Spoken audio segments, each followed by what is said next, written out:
Hi friends, welcome to cinema explainer. ഇന്ന് നമ്മൾ നോക്കുന്നത് 2021 പുറത്തിറങ്ങിയ ക്ലൈമാക്സ് എന്ന് പറയുന്ന ഒരു തെലുങ്ക് മൂവിയാണ്. ദുരൂഹ സാഹചര്യത്തിൽ നമ്മുടെ നായകൻ അദ്ദേഹത്തിന്റെ ഫ്ളാറ്റിൽ കൊല്ലപ്പെടുവാണ്. അതേ തുടർന്നുണ്ടാവുന്ന അന്വേഷണവും അതിനൊടുവിൽ പുറത്തു വരുന്ന ഒരു വലിയ ട്വിസ്റ്റും പറയുന്ന ഒരു നല്ല മൂവിയാണിത്. അപ്പൊ ഈ മൂവിന്റെ കഥ പൂർണ്ണമായിട്ട് മനസ്സിലാക്കണമെങ്കിൽ ഈ വീഡിയോ സ്കിപ്പാക്കാതെ കാണാൻ ശ്രമിക്കുക. അപ്പൊ നമുക്ക് നേരെ സ്റ്റോറിയിലേക്ക് പോവാം. മൂവിയുടെ സ്റ്റാർട്ടിംഗിൽ ഒരു കാമുകനെയും കാമുകിനെയും കാണിക്കുന്നു. അവരിപ്പോ ഒരു പബ്ബിലേക്ക് വന്നിരിക്കുവാണ്. കുറച്ചും കൂടി നല്ല സെറ്റപ്പിൽ നല്ല റിച്ച് ലൈഫ് ജീവിക്കണം എന്നൊക്കെ ആഗ്രഹമുണ്ട്. എന്നാൽ അതിന് നമ്മൾ ആഗ്രഹിക്കുന്ന പോലെ വലിയൊരു തുക നമ്മുടെ കയ്യിലേക്ക് വരണം. അതിന് എന്റെ അച്ഛൻ പറഞ്ഞു തന്ന കാര്യം അച്ഛന്റെ കൂടെ നിന്ന് നമ്മൾ ചെയ്യണം എന്നൊക്കെ ഈ സമയത്ത് ആ പെൺകുട്ടി അവളുടെ കാമുകനോട് പറയുന്നു. ഈ പെണ്ണിന്റെ പേര് കാവ്യ എന്നാണ്. അങ്ങനെ ഇപ്പൊ കാവ്യ കാര്യങ്ങളെല്ലാം പറയുന്ന സമയത്ത് അവളുടെ കാമുകൻ അതിനെപ്പറ്റിയൊക്കെ ഒന്ന് ആലോചിക്കുന്നു. അങ്ങനെ ആ സീനോടെ കട്ടായി അടുത്ത സീനിൽ കാണിക്കുന്നത് നമ്മുടെ മൂവിയിലെ നായകനായ വിജയ് മോഡിന്റെ ഫോട്ടോയാണ്. ആ ഫോട്ടോയിൽ ഇപ്പൊ മാല ചേർത്തിയിട്ടുണ്ട്. പറഞ്ഞു വരുന്നത് നമ്മുടെ നായകൻ ഇപ്പം ജീവിച്ചിരിപ്പില്ല എന്നാണ്. നായകൻ എങ്ങനെയാണ് മരിച്ചത്, നായകന്റെ ജീവിതം എന്താണെന്നൊക്കെ ഈ സമയത്ത് ഒരു ഫ്ലാഷ് ബാക്കിലൂടെ നമ്മളെ കാണിക്കാൻ തുടങ്ങുന്നു. നായകൻ ജനിച്ചത് ഒരു മിഡിൽ ക്ലാസ് ഫാമിലിയിലായിരുന്നു. നായകന്റെ അച്ഛനൊരു സത്യസന്ധനായിരുന്നു. അച്ഛനെ പോലെ ജീവിച്ച താനൊരു സാധാരണക്കാരനായി പോകുന്നു നായകൻ അറിയായിരുന്നു. അങ്ങനെ ജീവിക്കാൻ മനസ്സിലാത്തതുകൊണ്ട് തന്നെ നായകൻ ഒന്ന് മാറ്റി പിടിക്കുന്നു. അതായത് സത്യസന്ധതയെല്ലാം വിടിഞ്ഞ് തികച്ചും ഡിഫറന്റ് ആയിട്ടുള്ള ഒരു ലൈഫ്. അങ്ങനെയാണ് നായകൻ വലിയൊരു പണക്കാരനായത്. അങ്ങനെ ഇപ്പൊ ആ കാര്യങ്ങളെല്ലാം കാണിക്കുന്ന സമയത്ത് മൂവിന്റെ ടൈറ്റിൽ എഴുതി കാണിക്കുന്നു. അടുത്ത സീനിൽ ഒരു 3 മാസങ്ങൾക്ക് മുമ്പുള്ള ഒരു സീൻ കാണിക്കുകയാണ്. നായകനുള്ള ഡ്രൈവറിനോടൊപ്പം എവിടെയൊക്കെ കാറിൽ പോയിക്കൊണ്ടിരിക്കുന്നു. ഈ സമയം വഴിയിൽ നിൽക്കുന്ന ഒരു പെണ്ണ്. ഈ പെണ്ണിനായിരുന്നു മൂവിയുടെ സ്റ്റാർട്ടിങ്ങിൽ കാട്ടിയിട്ടുണ്ടായിരുന്നത്. അവളുടെ പേര് കാവ്യ. അവളിപ്പോ നമ്മുടെ നായകനെ കണ്ണെടുക്കാതെ ഇങ്ങനെ നോക്കിക്കൊണ്ടിരിക്കുകയാണ്. ഇതേ സമയത്ത് അവളുടെ കാമുകൻ അവിടേക്ക് വരുന്നു. അങ്ങനെ അവനാണെങ്കിൽ അവളെ ബൈക്ക് കയറ്റിക്കൊണ്ടുപോകാൻ തുടങ്ങുവാണ്. എന്നാൽ ഇപ്പോഴും അവള് നായകനെ തന്നെ ഇങ്ങനെ നോക്കിക്കൊണ്ടിരിക്കുകയാണ്. അങ്ങനെ ഇതെല്ലാം നോട്ട് ചെയ്യുന്ന നമ്മുടെ നായകൻ ഡ്രൈവറിനോട് ഈ കാര്യം പറയുന്നു. എന്തിനായിരിക്കും ആ പെണ്ണ് എന്നെ അങ്ങനെ നോക്കിക്കൊണ്ടിരുന്നത്? എടോ, താനൊരു കാര്യം ചെയ്യും, ആ പെണ്ണ് ആരാണെന്നൊന്ന് അന്വേഷിക്കും, എന്നിട്ട് എന്നോട് വന്ന് പറയാനൊക്കെ ഈ സമയം നായകൻ ഡ്രൈവറിനോട് പറയുന്നു. അടുത്ത ദിവസം ഡ്രൈവറാണെങ്കിൽ ആ പെൺകുട്ടിനെ പറ്റി അന്വേഷിച്ച് നായകന്റെ അടുത്ത് വന്ന് അതിനെപ്പറ്റി പറയുവാണ്. സാറിന് ഇൻട്രസ്റ്റ് ഉണ്ടെങ്കിൽ അവളുമായിട്ടൊരു മീറ്റിംഗ് ഞാൻ സെറ്റാക്കി തരുന്ന ഡ്രൈവർ പറയുന്ന സമയത്ത് ഇല്ലേ തന്നെ ഇവിടെ 100 കൂട്ടം തിരക്കുകളാണ്. ഞാൻ അപ്പത്തെ ആ ഒരു ഇതിന്റെ പുറത്ത് അങ്ങനെ പറഞ്ഞതാ, താനത് വിട്ടേക്കാൻ ഈ സമയം നായകൻ ഡ്രൈവറിനോട് പറയുന്നു. ഇതേ സമയം തന്നെ നമ്മുടെ നായകനാണെങ്കിൽ രാഷ്ട്രീയത്തിലേക്ക് ശ്രമിക്കുന്നുണ്ടായിരുന്നു. നായകൻ സീറ്റ് വാങ്ങി കൊടുക്കാന്ന് ഒരു വലിയ രാഷ്ട്രീയക്കാരൻ നായകനോട് പറഞ്ഞിരുന്നു. എന്നാൽ ഇങ്ങനെ ഇരിക്കുന്ന ഈ സമയത്ത് ആ രാഷ്ട്രീയക്കാരന് അത് സാധ്യമല്ല എന്നുള്ള കാര്യം നായകനെ അറിയിക്കുവാണ്. ഇതറിയുന്ന സമയത്ത് നായകൻ ആകെ ഡെസ്പാവുന്നു. അടുത്ത സീനിൽ നായകന്റെ ഫാമിലിനെ കാണിക്കുന്നു. നായകന് 2 വൈഫും അവരിൽ 2 മക്കളും ഉണ്ട്. നായകൻ അത്രയും വലിയ പണക്കാരനായോണ്ട് തന്നെ മക്കളൊക്കെ നല്ല ലാവിഷ് ജീവിതമായിരുന്നു. അങ്ങനെ ഇപ്പോഴും നായകന്റെ മക്കള് നായകന്റെ അടുത്ത് വന്ന് വലിയൊരു തുക നായകനോട് ചോദിക്കുവാണ്. മര്യാദയ്ക്ക് വല്ല നല്ല ജോലിയും കണ്ടെത്തി ആ രീതിക്ക് നിങ്ങൾ ജീവിക്കാൻ നോക്ക്, ഇനി എന്നെ ഡിപ്പെൻഡ് ചെയ്യാൻ നിൽക്കണ്ടെന്ന് ഈ സമയം നായകൻ മക്കളോട് പറയുന്നു. നായകൻ ഇങ്ങനെയെല്ലാം പറയുന്ന സമയത്ത് ഇതെന്താ അച്ഛൻ ഇങ്ങനെ സംസാരിക്കുന്നതെന്ന് അവന്മാര് വിചാരിക്കുന്നു. അടുത്ത സീനിൽ നമ്മുടെ നായകനാണെങ്കിൽ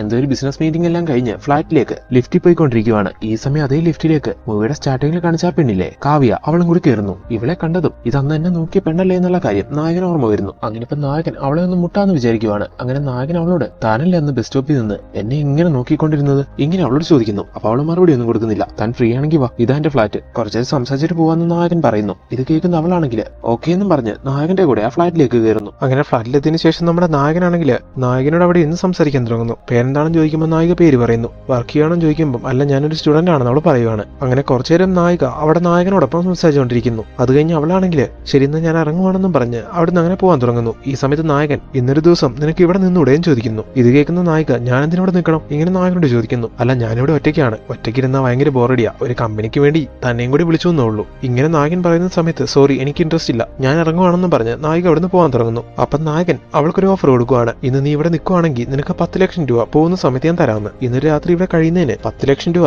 നായകൻ തരാമെന്ന് പറഞ്ഞപ്പോൾ അതിൽ അവൾ വീഴുന്നു. അങ്ങനെ ഇപ്പൊ ഈ കാര്യം കാണിച്ചുകൊണ്ട് അങ്ങനെ ആ സീനോടെ കട്ടാക്കുന്നു. അടുത്ത സീനിൽ കാണിക്കുന്നത് നമ്മുടെ നായിക അവളുടെ ഹോസ്റ്റലിലിരുന്ന് ഫുഡ് കഴിക്കുന്ന ഒരു സീനാണ്. ഈ സമയത്ത് അവിടുത്തെ ടിവിയിൽ അവളൊരു ന്യൂസ് കാണുന്നു. വലിയ ബിസിനസ്മാനായ വിജയ് മോഡിനെ ആരോ മൃഗീയമായ നിലയിൽ കൊന്നുകളഞ്ഞു എന്നുള്ളൊരു വാർത്തയായിരുന്നു അത്, അതും അദ്ദേഹത്തിന്റെ ഫ്ളാറ്റിൽ തന്നെ. അങ്ങനെ ഈ ന്യൂസ് കണ്ട് നായകനാകെ ഷോക്കാവുന്നു. അറ്റ് ദ സെയിം ടൈം നായകന്റെ അടുത്തേക്ക് ഒരു പോലീസുകാരൻ വന്ന് നിങ്ങളൊന്ന് സ്റ്റേഷൻ വരെ വരണമെന്ന് പറയുവാണ്. അങ്ങനെ ആ സീനോടെ കട്ടായി അടുത്ത സീനിൽ കാണിക്കുന്നത് വിജയ് മോഡിന്റെ ഫ്ളാറ്റാണ്. ഇപ്പൊ നായകന്റെ കൊലപാതകം അന്വേഷിക്കാൻ വേണ്ടി അതിന്റെ തെളിവെടുപ്പൊക്കെ എടുക്കാൻ വേണ്ടി അവിടേക്ക് ആ കേസിന്റെ ചുമതലയുള്ള ഉദ്യോഗസ്ഥനെത്തുന്നു. അങ്ങനെ അയാൾ വന്ന് ബോഡിയെല്ലാം കാണുവാണ്. കൈവിരലെല്ലാം മുറിച്ച് കളഞ്ഞ് കണ്ണ് രണ്ടും കുത്തി പൊട്ടിച്ചൊക്കെയാണ് നായകനെ അയാള്, അതായത് ആ കില്ലർ കൊന്നിരിക്കുന്നത്. അങ്ങനെ ഇപ്പൊ വേണ്ട തെളിവുകളെല്ലാം എടുത്തിട്ട് പോലീസുകാർ അന്വേഷണം ഊർജിതാക്കുന്നു. ഈ കേസിന്റെ അന്വേഷണ ചുമതലയുള്ള ഉദ്യോഗസ്ഥനോട് അയാളുടെ സീനിയർ ഉദ്യോഗസ്ഥൻ പറയുന്നുണ്ട് എത്രയും വേഗം ഈ കേസ് തെളിയിക്കണമെന്ന്. കാരണം മരിച്ചിരിക്കുന്ന ഈ വിജയ് മോഡി മിനിസ്റ്ററിന്റെ ബിനാമിയാണ്. മിനിസ്റ്ററിന്റെ 500 കോടി അയാളുടെ പക്കലായിരുന്നു ഉണ്ടായിരുന്നത്. അങ്ങനെയുള്ള ആ വ്യക്തിയാണ് മരിച്ചിരിക്കുന്നത്. മിനിസ്റ്ററിന് ഈ കാര്യം പുറത്തു പറയാൻ കഴിയാത്തതുകൊണ്ട് പോലീസ് ഡിപ്പാർട്ട്മെന്റില് വിശ്വാസമുള്ള ഞങ്ങളെ പോലുള്ള കുറച്ച് ആൾക്കാർക്ക് മാത്രമേ ഇതറിയത്തുള്ളൂ, ഞങ്ങളോട് മാത്രമേ ഇത് പറഞ്ഞിട്ടുള്ളൂ. സോ കേസ് എത്രയും വേഗം തെളിയിക്കണം എന്നാണ് പറഞ്ഞിരിക്കുന്നത്. അതുകൊണ്ട് എത്രയും വേഗം കാര്യങ്ങളൊന്ന് ഫാസ്റ്റ് ആക്കണം എന്നൊക്കെ ഇപ്പൊ ആ സീനിയർ ഉദ്യോഗസ്ഥൻ ഈ കേസിന്റെ ചുമതലയുള്ള ഉദ്യോഗസ്ഥനോട് പറയുന്നു. സംഭവം നടന്ന അപ്പാർട്ട്മെന്റിലെ CCTV വിഷ്വൽസ് എടുത്ത സമയത്ത്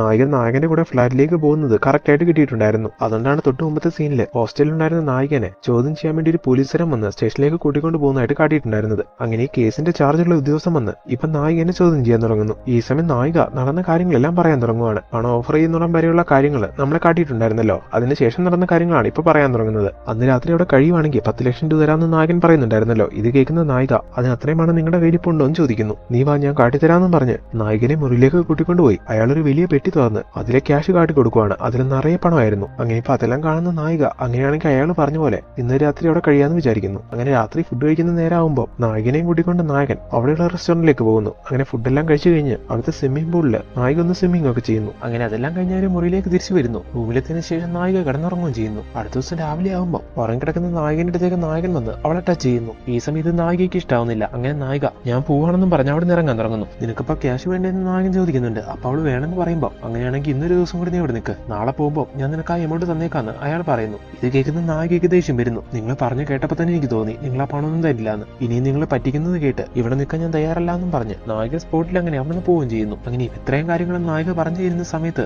ആ പോലീസുകാരൻ ചോദിക്കുവാണ് നായകനോട്, നീ എന്നാ രാത്രി അവിടെ നിന്നത് തന്നെ ആ വലിയ എമൗണ്ടിന് വേണ്ടിയല്ലേ, എന്നാ നീ അത് വാങ്ങാതെ പോകുന്നു പറയുന്നത് അത്ര വിശ്വസനീയമല്ല. ആ പണം നീ ആഗ്രഹിച്ചിരുന്നെങ്കിൽ കുറച്ചും കൂടി കഷ്ടപ്പെട്ട് നീ അത് വാങ്ങിയിട്ട് പോകുന്നതിന് ഒരിക്കലും വാങ്ങാതെ പോരില്ലായിരുന്നു. സാറ് പറഞ്ഞത് ശരിയാണ്, ആ പണത്തിന് വേണ്ടി തന്നെയാണ് ഞാൻ അവിടെ നിന്നത്. കാരണം എനിക്ക് സാമ്പത്തികപരമായിട്ട് കുറെ ബുദ്ധിമുട്ടുണ്ടായിരുന്നു. എന്നാൽ അയാൾ പറ്റിക്കുവാണെന്ന് മനസ്സിലായപ്പോൾ പിന്നെ അയാളുടെ പറ്റിക്കലിൽ നിന്ന് കൊടുക്കാൻ എനിക്ക് തോന്നിയില്ല. അങ്ങനെ ദേഷ്യം പിടിച്ചാണ് ഞാൻ അവിടെ നിന്ന് ഇറങ്ങിയത്. അങ്ങനെ ഇപ്പൊ ഇത്രയും കാര്യങ്ങളെല്ലാം പറയുമ്പോൾ ശരി നിങ്ങൾ പൊക്കോ, എന്തെങ്കിലും ആവശ്യമുണ്ടെങ്കിൽ ഞങ്ങൾ വിളിപ്പിക്കും, അപ്പൊ ഇനിയും പറഞ്ഞെന്ന് പറഞ്ഞ് പോലീസുകാർ അവളെ പറഞ്ഞു വിടുന്നു. അങ്ങനെ ആ സീനിയുടെ കട്ടയെ അടുത്ത സീനിൽ കാണിക്കുന്നത് നായകന്റെ ഫാമിലിനെ കാണാൻ വേണ്ടി വരുന്ന ആ പോലീസുകാരിയാണ്. പോലീസുകാർ ഇപ്പൊ അവിടെ എത്തിയിട്ട് നായകന്റെ ഫാമിലിനോട് ഞെട്ടിക്കുന്ന ഒരു കാര്യം പറയുന്നു. നായകന് കോടികളുടെ സ്വത്തുക്കളുണ്ട്, എന്നാൽ അതേപോലെ തന്നെ കടങ്ങളും ഉണ്ട്. ഇപ്പൊ നായകൻ മരിച്ചുകൊണ്ട് നായകൻ കടമെടുത്തിരിക്കുന്ന സ്ഥാപനങ്ങളെല്ലാം നായകന്റെ സ്വത്തുക്കളെല്ലാം ജപ്തി ചെയ്യും. സോ അങ്ങനെ ചെയ്തു കഴിഞ്ഞാൽ പിന്നെ നായകന്റെ ഫാമിലിക്ക് ഒന്നും ഉണ്ടാവില്ല. എന്നാൽ മറ്റൊരു കാര്യമുണ്ട്, മരിക്കുന്നതിന് മുമ്പ് നായകൻ കുറെ ഹെൽത്ത് ഇൻഷുറൻസ് എല്ലാം എടുത്ത് വെച്ചിട്ടുണ്ടായിരുന്നു. അതിന്റെ റിട്ടേൺ എമൗണ്ട് ഏകദേശം ഒരു 10 കോടിയോളം വരും. അത് നായകന്റെ ഫാമിലിക്ക് ലഭിക്കും. സോ ഇനി ഫാമിലി കഴിഞ്ഞു പോകേണ്ടത് ആ ഒരു തുക കൊണ്ടാവണം. അങ്ങനെ ഈ കാര്യങ്ങളെല്ലാം ഫാമിലിയോട് പറഞ്ഞിട്ട് നായകൻ ആരെങ്കിലും ശത്രുക്കളായിട്ടുണ്ടായിരുന്നു എന്ന് പോലീസുകാർ ചോദിക്കുന്നു. ബിസിനസ്സുകാരനായതുകൊണ്ട് തന്നെ ആവശ്യത്തിൽ കൂടുതൽ ശത്രുക്കള് നായകനുണ്ടായിരുന്നു എന്ന് ഫാമിലി പറയുന്നു. അങ്ങനെ അതെല്ലാം കഴിഞ്ഞ് പോലീസുകാർ വീണ്ടും നായകന്റെ അപ്പാർട്ട്മെന്റിലേക്ക് വരുവാണ്. നായകൻ മരിക്കുന്ന ആ സമയത്തെ CCTV വിഷ്വൽസ് കിട്ടിയിട്ടില്ലായിരുന്നു. ആ ഒരു സമയത്ത് CCTV കട്ടായി കിടക്കുമായിരുന്നു. കറക്റ്റ് ആ ഒരു സമയത്ത് എങ്ങനെ CCTV കട്ടായി എന്നറിയാൻ പോലീസുകാർ ഒരു അന്വേഷണം നടത്തുന്നു. CCTV ഓപ്പറേറ്റർ ആ സമയത്ത് എവിടെ പോയതായിരുന്നു. ആ തക്കം നോക്കി സാരി എടുത്ത ഒരു ലേഡി ഓപ്പറേറ്റർ റൂമിലേക്ക് കയറി പോകുന്നതായിട്ടുള്ള ഒരു വിഷ്വല് പുറത്തുള്ള CCTVയിൽ പതിഞ്ഞിട്ടുണ്ട്. ഇനിയിപ്പോ അത് പോലീസുകാർ കാണുന്നു. അതിൽ നിന്ന് ഈ ക്രൈമിന് ആ ലേഡിക്ക് എന്തൊരു ബന്ധമുണ്ടെന്നുള്ള കാര്യം പോലീസുകാർ കണ്ടുപിടിക്കുന്നു. എന്നാൽ ലേഡിന്റെ മുഖമൊന്നും അതിൽ കിട്ടിയിട്ടില്ലായിരുന്നു. അതുകൊണ്ട് തന്നെ പോലീസുകാർ അതാരായിരിക്കും ചിന്തിക്കുന്നു. ഏത് വിധേനയും അവരെ കണ്ടെത്തണമെന്ന് വിചാരിക്കുന്നു. ഇതേ സമയം അന്ന് കാവ്യ നായകന്റെ മുറിയിൽ നിന്ന് പോയതിനു ശേഷം അവിടെ സംഭവിച്ച കാര്യം എന്താണെന്ന് കാട്ടിത്തരുവാണ്. നായിക ഇറങ്ങി പോകുന്നതും കാവ്യ പിണങ്ങി പോയില്ല നിക്ക് ഇങ്ങനെയും പറഞ്ഞ് നായകനോട് പുറകെ ചെന്ന് അവളെ വിളിക്കുന്നുണ്ടായിരുന്നു. എന്നാൽ ഇതേ സമയം തന്നെ നായകന്റെ പുറകിലൂടെ ആരോ വന്ന് നായകനെ തലക്കടിച്ച് അവിടെ വീഴ്ത്തുവാണ്. എന്നാൽ ഇതൊന്നും കാവ്യ കാണുന്നില്ല. അവൾ അങ്ങനെ അവിടെ ഇറങ്ങി പോവുകയും ചെയ്യുന്നു. ഈ സമയത്താണ് മൂവിന്റെ ഇന്റർവ്യൂ വരുന്നത്. അടുത്ത സീനിലെ പോലീസുകാർ നായകനെ പറ്റി കൂടുതൽ അന്വേഷിക്കുകയാണ്. ഈ സമയത്ത് പോലീസുകാർ മറ്റൊരു കാര്യം അറിയുന്നു. മരിക്കുന്നതിന് ഒരു കുറച്ച് നാൾ മുമ്പ് നായകനാണെങ്കിൽ കുറെ ഹെൽത്ത് ഇൻഷുറൻസ് എല്ലാം എടുത്ത് വെക്കുന്നുണ്ടായിരുന്നു. തനിക്ക് ഇങ്ങനെ ഒരു ആപത്ത് സംഭവിക്കുന്നത് നേരത്തെ അറിഞ്ഞുകൂട്ടി പോലീസ് എടുക്കും പോലെയാണ് അയാൾ അങ്ങനെ ചെയ്തിട്ടുണ്ടായിരുന്നെന്ന് ഇപ്പൊ അതിന്റെ ആൾക്കാര് പോലീസുകാരോട് പറയുന്നു. അതുപോലെ ഈ പബ്ലിസിറ്റിയിലൊക്കെ നായകന് വലിയ താല്പര്യം ഉണ്ടായിരുന്നു. നാട്ടിലെല്ലാരും അറിയുന്ന ഒരു ഫെയിം ആവണമെന്നായിരുന്നു നായകന്റെ ആഗ്രഹം. അതിനുവേണ്ടി TV ചാനലിലെ പ്രോഗ്രാമുകൾ, ആൽബം ഷൂട്ടിംഗ്, സിനിമ ഷൂട്ടിംഗ്, അങ്ങനെ പല കാര്യങ്ങളും നായകൻ ചെയ്യാറുണ്ടായിരുന്നു. ഇപ്പൊ റീസെന്റ് ആയിട്ട് കുറച്ചും കൂടി കൂടുതൽ ഫെയിം ആവാൻ വേണ്ടി നായകൻ തന്നെ ഒരു സിനിമ പ്രൊഡ്യൂസ് ചെയ്ത് അതിൽ അഭിനയിച്ചിട്ടുണ്ടായിരുന്നു. എന്നാൽ ഷൂട്ടിംഗ് നടന്നുകൊണ്ടിരിക്കുന്ന സമയത്ത് നായകന്റെ ഇൻട്രസ്റ്റ് പോയി. ശേഷം ഒരു ഡ്യൂപ്പിനെ വെച്ചിട്ടാണ് ആ സിനിമ കംപ്ലീറ്റ് ആക്കിയെന്ന് അതിന്റെ സംവിധായകൻ പോലീസുകാർ നായകനെ പറ്റി അന്വേഷിച്ചു ചെല്ലുന്ന സമയത്ത് പറയുന്നുണ്ട്. അതുപോലെ നായകൻ ഒരു മന്ത്രിന്റെ ബിനാമിയാണെന്ന് പറയുന്നുണ്ടായിരുന്നല്ലോ. ആ മന്ത്രി വഴി നായകൻ രാഷ്ട്രീയത്തിലേക്ക് ശ്രമിക്കുന്നുണ്ടായിരുന്നു. എന്നാൽ നായകൻ ആഗ്രഹിച്ച ആ കാര്യം മാത്രം നടന്നില്ല. അതിനെപ്പറ്റി ഇപ്പൊ പോലീസുകാരെ അന്വേഷിച്ചറിയുന്നു. അടുത്ത സീനില് ഈ കേസിന്റെ ഇൻചാർജുള്ള ആ പോലീസ് ഉദ്യോഗസ്ഥനെ കാണിക്കുവാണ്. അയാളിപ്പോ വീട്ടില് ഈ കേസിനെ പറ്റിയെല്ലാം അയാളുടെ വൈഫിനോട് ഡിസ്കസ് ചെയ്തുകൊണ്ടിരിക്കുന്നു. എത്രയൊക്കെ അന്വേഷിച്ചിട്ടും ഈ കേസിന് ഒരു തുമ്പ് കിട്ടുന്നില്ല. എല്ലാ അന്വേഷണങ്ങളും ഡെഡ് എൻഡിൽ പോയാണ് നിൽക്കുന്നത്. ഇതെല്ലാം കേൾക്കുന്ന സമയത്ത് അയാളുടെ വൈഫ് പറയുവാണ്, അയാളുടെ പേരെന്താ പറഞ്ഞ വിജയ് മോഡി എന്നല്ലേ. അയാളുടെ ഈ പേര് കേൾക്കുമ്പോൾ നാടിനെ മുഴുവൻ പറ്റിച്ച് കടന്നു കളഞ്ഞ വിജയ് മല്യനെയാണ് ഓർമ്മ വരുന്നതെന്ന് പറയുവാണ്. ഇത് കേൾക്കുന്ന സമയത്ത് ഓഫീസറിന്റെ മുഖം മാറുന്നു. നീ ഇപ്പൊ പറഞ്ഞത് ഒരു നല്ല ലീഡാണ്. വിജയ് മല്യ ചെയ്ത പോലെ ഇയാൾക്കും ചെയ്യാലോ. കാരണം ആ മന്ത്രിന്റെ 500 കോടി ഇയാളുടെ കയ്യിലായിരുന്നു. സോ നീ പറഞ്ഞില്ലേ ആ ഒരു രീതിക്ക് ഞാനൊന്ന് അന്വേഷിക്കട്ടെ എന്ന് ഈ സമയം ഉദ്യോഗസ്ഥൻ പറയുന്നു. അങ്ങനെ അയാൾ ആ ഒരു രീതിക്ക് കേസ് അന്വേഷണം തുടങ്ങുവാണ്. അങ്ങനെയെങ്കിൽ അതേ സമയം തന്നെ പോലീസുകാർ മറ്റൊരു കാര്യം കൂടി കണ്ടുപിടിക്കുന്നു. അന്ന് സംഭവം നടക്കുമ്പോൾ അവിടെ വന്നിട്ട് സാരി എടുത്ത ഒരു ലേഡി CCTV ഓഫ് ആക്കിയിട്ട് പോകുന്നുണ്ടായിരുന്നല്ലോ. അവരെ ആ സമയത്ത് അതേ അപ്പാർട്ട്മെന്റിൽ താമസിച്ചുകൊണ്ടിരുന്ന ഒരു പെണ്ണ് കാണുന്നുണ്ടായിരുന്നു. അങ്ങനെ ഇപ്പൊ ഫ്ലാറ്റിന്റെ സെക്രട്ടറി ആ പെണ്ണ് ഈ കാര്യങ്ങളെല്ലാം പറയുമ്പോൾ പോലീസിനെ വിളിച്ചറിയിക്കുവാണ്. അങ്ങനെ ഇപ്പൊ പോലീസുകാർ വന്നിട്ട് ആ ലേഡിനെ പറ്റി ഈ പെണ്ണിനോട് ചോദിക്കുമ്പോൾ ആ പെണ്ണ് പറയുവാണ്, സാർ ആക്ച്വലി അവർ സാരി എടുത്തിട്ടുണ്ടായിരുന്നെങ്കിലും അവരൊരു സ്ത്രീ അല്ലായിരുന്നു. ഇത് കേൾക്കുന്നത് നമ്മുടെ പോലീസ് ഉദ്യോഗസ്ഥൻ നായകന്റെ ഫോട്ടോ എടുത്ത് കാട്ടിക്കൊടുത്തിട്ട് ഇയാളായിരുന്നില്ലേ അതൊന്നും ചോദിക്കുവാണ്. അപ്പൊ അതിന് അവള് അതേ എന്ന് പറയുന്നു. ഇത് കേൾക്കുന്ന സമയത്ത് ബാക്കിയുള്ള പോലീസുകാരെല്ലാം ഷോക്ക് ആവുന്നു. അത് നമ്മുടെ ഉദ്യോഗസ്ഥൻ ചിന്തിച്ച പോലെ തന്നെ ഇതിന്റെ എല്ലാത്തിന്റെയും പിന്നിലെ നായകനായിരുന്നു. സംഭവം നടക്കുന്ന ആ 2 മണിക്കൂറത്തേക്ക് അവിടുത്തെ CCTV കട്ട് ചെയ്തത് നമ്മുടെ നായകൻ തന്നെയായിരുന്നു. അതും ആ പെണ്ണിന്റെ വേഷത്തിൽ വന്നിട്ട് അങ്ങനെ ഈ കണ്ടുപിടിച്ച കാര്യങ്ങളെല്ലാം നമ്മുടെ ഉദ്യോഗസ്ഥൻ സീനിയർ ഉദ്യോഗസ്ഥനെ അറിയിക്കുന്നു. ഇത് കേൾക്കുന്ന സമയത്ത് അയാൾ ചോദിക്കുവാണ് എന്തിനു വേണ്ടിയായിരിക്കും അയാൾ അങ്ങനെ ചെയ്തതെന്ന്. ഈ സമയം ഉദ്യോഗസ്ഥൻ കാര്യങ്ങളെല്ലാം, അതായത് മനസ്സിലാക്കിയ കാര്യങ്ങളെല്ലാം സീനിയർ ഉദ്യോഗസ്ഥനോട് പറയുകയാണ്. സർ, അദ്ദേഹത്തിന് സാമ്പത്തികപരമായിട്ട് ഒരുപാട് പ്രശ്നങ്ങളുണ്ടായിരുന്നു. സോ അതെല്ലാം ഒറ്റയടിക്ക് തീർത്ത് ലൈഫ് സെറ്റിലാക്കാൻ വേണ്ടി അയാൾ ഉണ്ടാക്കിയ ഒരു തന്ത്രമാണിത്, ഒരു ഫേക്ക് മർഡർ. അയാൾക്കുള്ള സാമ്പത്തിക പ്രശ്നത്തിൽ നിന്ന് കരകയറാൻ വേണ്ടി അയാൾ പല കാര്യങ്ങളും ചെയ്തു നോക്കി.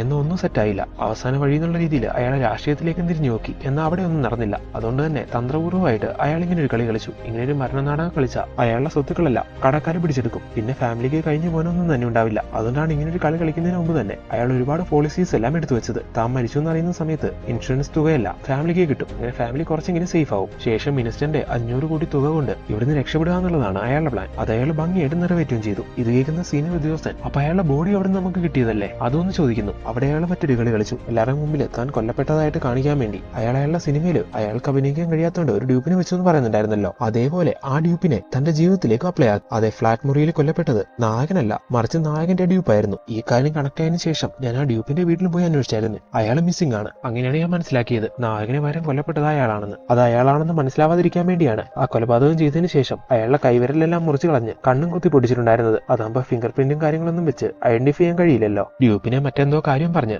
നായകനാണെങ്കിൽ ആ സംഭവം നടന്നെന്ന് റൂമിലേക്ക് വിളിപ്പിക്കുന്നുണ്ടായിരുന്നു. അയാൾ വരുന്നതിന് മുമ്പ് അയാളെ CCTV-യിലൊന്നും കിട്ടാതിരിക്കാൻ വേണ്ടി നായകൻ സാരി എടുത്ത് ഒരു പെണ്ണിന്റെ വേഷത്തിൽ പോയി ആ CCTV കട്ടാക്കി. അതിനുശേഷം ആ ഡ്യൂപ്പ് റൂമിലേക്ക് എത്തിയപ്പോൾ അയാളെ അകത്തേക്ക് കൂട്ടിക്കൊണ്ടുപോയി ബോധം കെടുത്തി. ശേഷം അയാളെ കൊന്നുകളഞ്ഞു. എന്നിട്ട് അയാളുടെ കൈവിരലെല്ലാം മുറിച്ച് കണ്ണും കുത്തി പൊട്ടിച്ചു. അതിനുശേഷമാണ് നായകനാണെന്ന് പണമായിട്ട് മുങ്ങിയത്. ഇത്രയും കാര്യങ്ങൾ പോലീസുകാർ കണ്ടെത്തി. ഇപ്പൊ നായകൻ ആ പണം കൊണ്ട് എവിടേക്കോ സേഫ് ആയിട്ട് കടന്നു കളഞ്ഞു എന്നൊക്കെ പോലീസുകാർ പറഞ്ഞ് അങ്ങനെ ആ രീതിക്ക് അവർ കേസ് ക്ലോസ് ചെയ്യുകയും ചെയ്യുന്നു. എന്നാൽ ഈ സമയത്ത് മൂവിയിൽ ഒരു ട്വിസ്റ്റ് കാണിക്കുന്നു. ശരിക്കും പോലീസുകാർ കണ്ടെത്തിയ പോലെ ആ രീതിക്ക് കാര്യങ്ങളെല്ലാം എക്സിക്യൂട്ട് ചെയ്യാൻ വേണ്ടിയായിരുന്നു നായകൻ വിചാരിച്ചിരുന്നത്. അതായിരുന്നു നായകന്റെ പ്ലാൻ. എന്നാൽ അവസാനം ചെറിയൊരു ട്വിസ്റ്റ് സംഭവിച്ചു. നായിക റൂമിൽ നിന്ന് പിണങ്ങി ഇറങ്ങിപ്പോയപ്പോ നായകനെ അവിടെ വിളിച്ചോണ്ട് പുറകെ ഇറങ്ങി ചെല്ലുന്നുണ്ടായിരുന്നല്ലോ. ആ സമയം ആരോ വന്ന് നായകനെ തലക്കടിച്ച് ബോധം കെടുത്തി വീഴുന്നതായിട്ട് പറയുന്നുണ്ടായിരുന്നല്ലോ. അത് മറ്റാരുമല്ലായിരുന്നു, നായകന്റെ കാമുകനായിരുന്നു. അതെ, നായികയും നായകന്റെ കാമുകനും കൂടി അവിടെ ഇടായിരുന്ന നായകന്റെ ആ പണമെല്ലാം അടിച്ചുകൊണ്ടാണ് പോയത്. അതായത് 500 കോടി. നായിക അന്ന് നായകനെ നോക്കി അങ്ങനെ നിന്നതും നായകന്റെ മുന്നിലേക്ക് എത്തി നായകനോട് പരിചയപ്പെടുന്ന രീതിയിൽ അങ്ങനെ ഒരു അവസരം ഉണ്ടാക്കിയതല്ല, അവരുടെ കളിയായിരുന്നു. ആ പണമെല്ലാം നഷ്ടപ്പെട്ടതിന് ശേഷമാണ് നായകൻ അത് മനസ്സിലായത്. ശരിക്കും കാവ്യ എന്ന് പറയുന്ന ആ പെണ്ണിനെ ഈ കാര്യങ്ങളെല്ലാം ചെയ്യിപ്പിക്കാൻ വേണ്ടി ഇങ്ങനെ ഒരു പ്ലാൻ ഉണ്ടാക്കിയത് തന്നെ നായകന്റെ ഡ്രൈവറായിരുന്നു. അത് നായകന്റെ ഡ്രൈവറുടെ മകളായിരുന്നു കാവ്യ. അങ്ങനെ ഒരു കൊളുത്ത് നായകൻ ഇട്ട് കൊടുത്ത നായകൻ കൊത്തുന്നുള്ള കാര്യം ഡ്രൈവർക്ക് ഉറപ്പായിരുന്നു. അയാൾ വിചാരിച്ചത് തന്നെ ആ പെണ്ണിനെ പറ്റി ഒന്ന് അന്വേഷിക്കാൻ നായകൻ അയാളോട് പറയുന്നുണ്ടായിരുന്നല്ലോ. എന്നാൽ അയാൾ ആ കാര്യമെന്ന് പറയുന്ന സമയത്ത് ഈ പണത്തിന്റെ ഡീലിങ്സ് ഒക്കെ തലയിൽ കിടക്കുന്നതുകൊണ്ട് തന്നെ ഇപ്പൊ അതിനൊന്നും സമയമില്ലാന്ന് നായകൻ പറഞ്ഞ് ഒഴിവാക്കുന്നുണ്ടായിരുന്നു. എന്നാൽ അങ്ങനെ വിടാൻ കഴിയാത്തതുകൊണ്ട് തന്നെ കാവ്യനെ വീണ്ടും നായകന് മുമ്പിലേക്ക് അയാൾ എത്തിച്ചു. അയാൾ വിചാരിച്ച പോലെ തന്നെ നായകൻ അതിൽ കൊളുത്തുകയും ചെയ്തു. ശേഷം ഡ്രൈവർ മകളെ അവളുടെ കാമുകനെ വെച്ച് നായകന്റെ കയ്യിലുണ്ടായിരുന്ന ആ പണം എല്ലാം അടിക്കുകയും ചെയ്തു. ഇപ്പൊ ആ പണം കൊണ്ട് അവർ 3 പേരും ഒരു വിദേശ രാജ്യത്തിലേക്ക് പോയി സെറ്റിലായിരിക്കുകയാണ്. ആ കൊലപാതകം എല്ലാം ചെയ്ത് പണം എടുത്ത് അവിടുന്ന് രക്ഷപ്പെടാൻ തുടങ്ങുന്ന സമയത്താണ് അത് നഷ്ടമായെന്നുള്ള കാര്യം നായകൻ അറിയുന്നത്. ഇത്രയൊക്കെ കാട്ടിക്കൂട്ടിയിട്ട് പിന്നെ നായകൻ അവിടെ നിൽക്കാൻ കഴിയില്ലല്ലോ. അതുകൊണ്ട് വേറെ കുറച്ച് രീതിയിൽ അറേഞ്ച് ചെയ്ത പണമായിട്ട് നായകനും അതിനുശേഷം അവിടെ നിന്ന് മുങ്ങുകയാണ് ചെയ്തത്. പണത്തിന് പ്രശ്നമുള്ളതുകൊണ്ട് എന്റെ അച്ഛൻ പറഞ്ഞ കാര്യം നീ ചെയ്യണമെന്ന് കാവ്യ മൂവിയുടെ സ്റ്റാർട്ടിങ്ങിൽ ബോയ് ഫ്രണ്ടിനോട് പറയുന്നുണ്ടായിരുന്നല്ലോ. അത് ഈ കാര്യമായിരുന്നു. എന്തായാലും ഇപ്പൊ അവര് സെറ്റായി. കാര്യങ്ങൾ ഇങ്ങനെയൊക്കെയായി. അവിടുന്ന് രക്ഷപ്പെടുന്ന സമയത്ത് ആ ഡ്രൈവർ ആണെങ്കിൽ ഇന്നെ പോലെ ഈ കാര്യങ്ങളെല്ലാം എഴുതി ഒരു കത്ത് നായകന് വേണ്ടി അവിടെ വെച്ചിട്ട് പോകുന്നുണ്ടായിരുന്നു. അതുകൊണ്ടാണ് നായകന് ഈ കാര്യങ്ങളെല്ലാം മനസ്സിലായി എന്ന് ഇപ്പൊ പറയുന്നുണ്ട്. അങ്ങനെ ഇപ്പൊ ഇത്തരത്തിലുള്ള എൻഡിങ് കാണിച്ചുകൊണ്ട് ഈ മൂവി അവസാനിപ്പിക്കുന്നു. അപ്പം മച്ചന്മാർ എങ്ങനെയുണ്ടായിരുന്നു ഈ മൂവി? നിങ്ങൾക്ക് എല്ലാവർക്കും ഈ മൂവി ഇഷ്ടമായോ? നിങ്ങൾക്ക് എല്ലാവർക്കും ഈ മൂവി ഇഷ്ടമായിട്ടുണ്ടെങ്കിൽ തീർച്ചയായിട്ടും ഞങ്ങളുടെ ചാനൽ സബ്സ്ക്രൈബ് ചെയ്ത് ഞങ്ങളെ സപ്പോർട്ട് ചെയ്ത് കൂടെ നിൽക്കണം. അപ്പോൾ അടുത്ത വീഡിയോയിൽ കാണാം. Thank you so much for watching this video.